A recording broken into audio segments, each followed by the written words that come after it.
It's the Weather Xtreme video, the morning edition for Tuesday, September 27th. I'm James Spann. An air mass change going on today, and it's a change I think most everybody will like. Tropics are active. How cool will it be in the mornings? And what about any chance of needed rain here? Let's discuss. Upper air look, nice trough north of the state, helping to pull down cooler, drier continental air today. Now this morning we're mostly in the 60s. Haleyville 62, but tomorrow morning we should see 50s on the map as that cool air drops in. Up north, pretty chilly, a lot of 30s and 40s over the northern states. And obviously with cool, stable air for much of the country, we have no big issues. That's the watch warning map. We have frost advisories for parts of North Dakota as the day begins. Convective outlooks, and again, obviously no big issues here. Today, dry air for North Alabama. Any isolated storm should be over the southern counties of the state in advance of the front. Even there, they should be widely spaced. Tomorrow, there's a marginal risk over parts of the Carolinas and Virginia, but we are in dry air. In day 3, Thursday, again, very dry air here. And this is the bad news. We need rain. In some spots, rain deficiencies for the year are up to 10 inches. And after today, and only isolated showers today, mainly over South Alabama, just nothing. It's a very dry air mass that'll settle in here. And after today, really nothing. It's a very dry air mass that settles in here for a while. Tropical weather. A couple of weak disturbances, one up in the central Atlantic, one hugging the Mexican coast. Those should not develop. The one to watch is Invest 97L. Could become a tropical depression later today as it approaches the Windward Islands, and ultimately it's expected to become tropical storm and maybe Hurricane Matthew. Models on this thing want to just make this thing turn right, a hard right turn over the Caribbean, coming up over either the eastern tip of Cuba or the western part of Hispaniola, not affecting the Gulf. The GFS ensemble does the same thing, keeps it out of the Gulf. And, of course, the question is, will this affect the east coast of the United States if it does that? And that's a pretty odd look there. You don't see a lot of tropical systems do that. I mean, that is just a very hard right turn. We've had a few that have done that. I think Hazel back in the 50s did that. Hurricane Flora back in the 60s did that. So it's happened before. But again, we don't know if it will affect the east coast of the United States or stay offshore, and or even if this right turn happens. Remember, the system is not even on the board.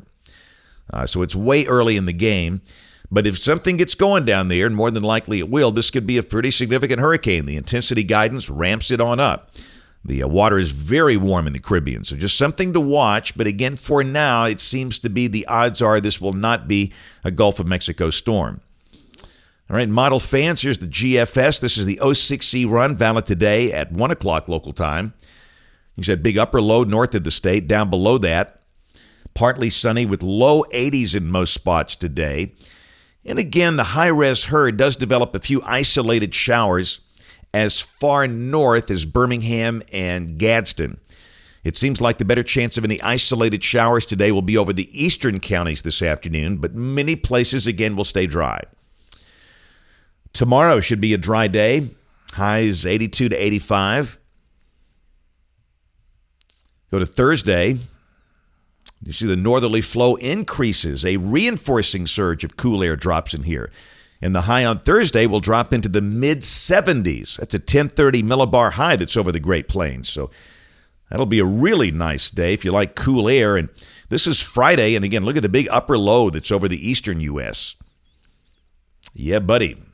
Down below that, a nice dry day. This is suggesting maybe some wraparound showers north of here over Tennessee where they could hold in the 60s all day. But for us, Friday looks to be a sunny day with a high in the 70s. We start the day Friday morning in the low 50s. We could see 40s in the upper pockets, or the colder pockets around here. And really the same thing on Saturday. The GFS is showing a low for Birmingham of 52. We'll see 40s in the cooler spots. The high Saturday in the upper 70s. It'll be a great day for football or anything else you want to do outdoors. Very comfortable, unlike last Saturday when we were broiling.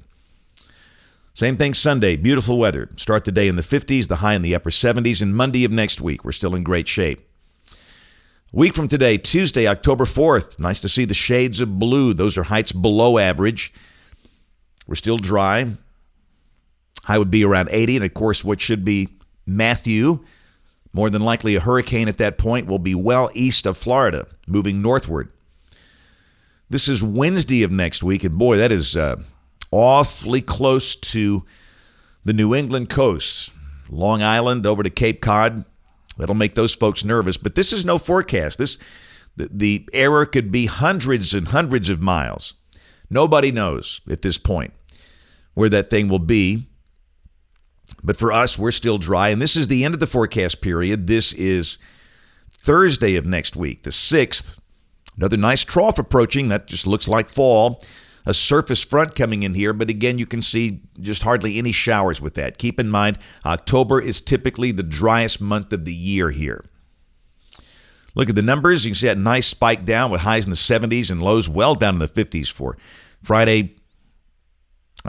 Thursday, Friday, Saturday. And then for next week, highs mostly in the 80s and lows around 60 or maybe upper 50s. That's it for the Weather Xtreme video this morning. We'll have notes in the blog. The next video here by 4 o'clock this afternoon. If you can't catch us this evening on the live stream or the television side, ABC 3340 News at 4, 5, 6, and 10 o'clock. Thanks for watching. Have a great day, and God bless.